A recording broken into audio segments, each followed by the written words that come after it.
Good morning, happy Sunday. It is the 30th of May 2021. I am ZM, and this week's text on the White Pube is a review of Walter Price's Pearl Lines at Camden Art Centre. I'm also reading you this review from bed. I'm in my bed, so just a really chill Sunday. Let's just roll with it.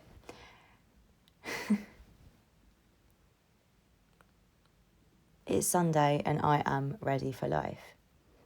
I cherish my moments outside. It makes me feel like the rest of my time has just been on mute or underwater. I went to Camden Art Centre with my friends last Sunday.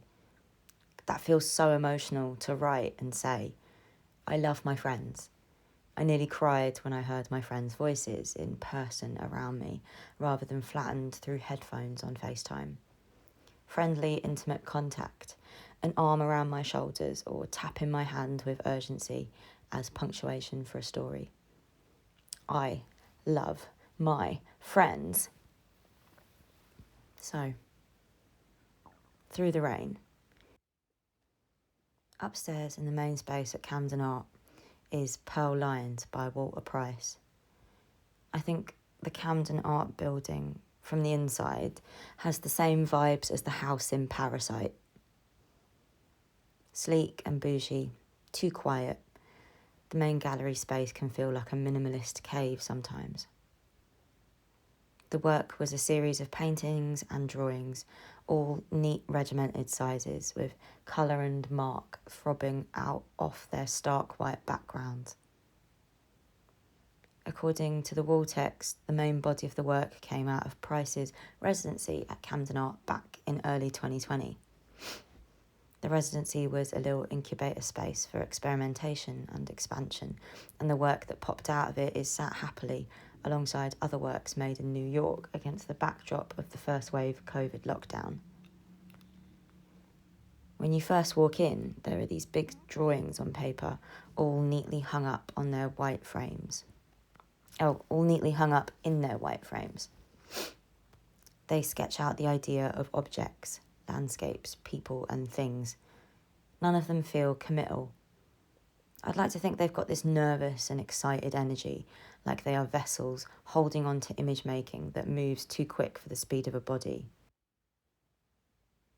Maybe they outrun themselves a bit, and then the drawings are like the lag in between.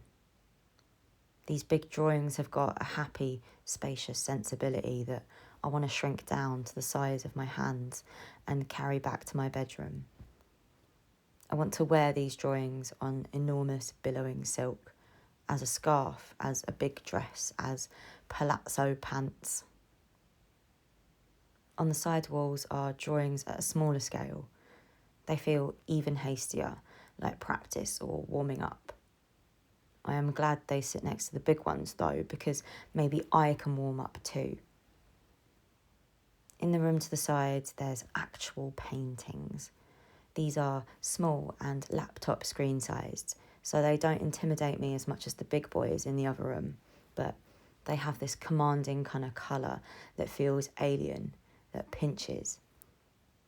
The bigger paperworks are spacious and they yell a response that echoes back into the minimalist cave of the gallery space. These little paintings are tight and full. They pucker against the space like a belly button or a ripple, drawing it in. Honestly, I'm going to cut to the chase. I liked the work, but I didn't like this show entirely. Something about it tripped me up, and I don't know what it was exactly.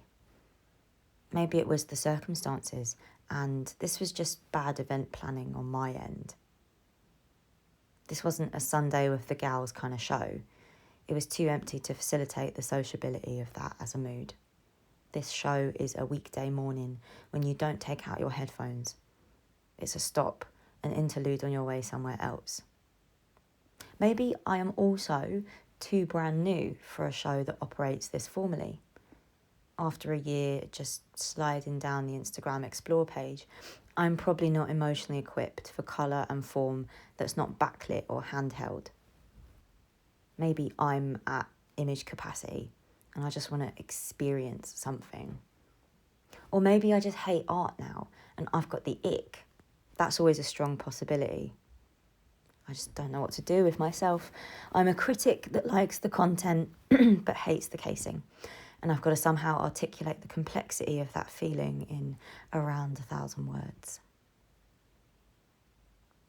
I wish art was sugar-coated, but instead it increasingly feels like this collection of fun things in weirdly formal, sour spaces. It makes me think about how, for almost all of lockdown, these big, empty, minimalist caves have been entirely empty.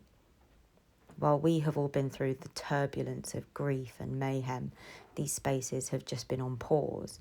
Still, we have returned, flush with exertion. We've changed, but the galleries haven't, and that's jarring. Yeah, that's it, isn't it? It's jarring. The way I relate to space, what I expect from space, is on its head. I have been enclosed and at home or in the park or Asda for so long. Empty, cavernous, paused space just feels morally decadent in a really clean and clammy way. I want more complicity from my relationships to these spaces.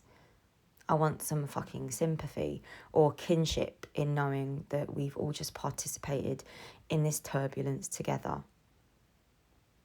It is emotional and sticky to make art in, about, or because of this pandemic. Walter Price. These works sing with understanding. They were made with the limits of lockdown around them. They understand what I'm saying when I ask for a response. I want to fold up the distance and sweep this art into my embrace. I think back to my impulse to wear these drawings, and yes, I want to wear them. Not because they are beautiful or because they need to be turned into objects, but because I think they would feel better against the warmth of skin.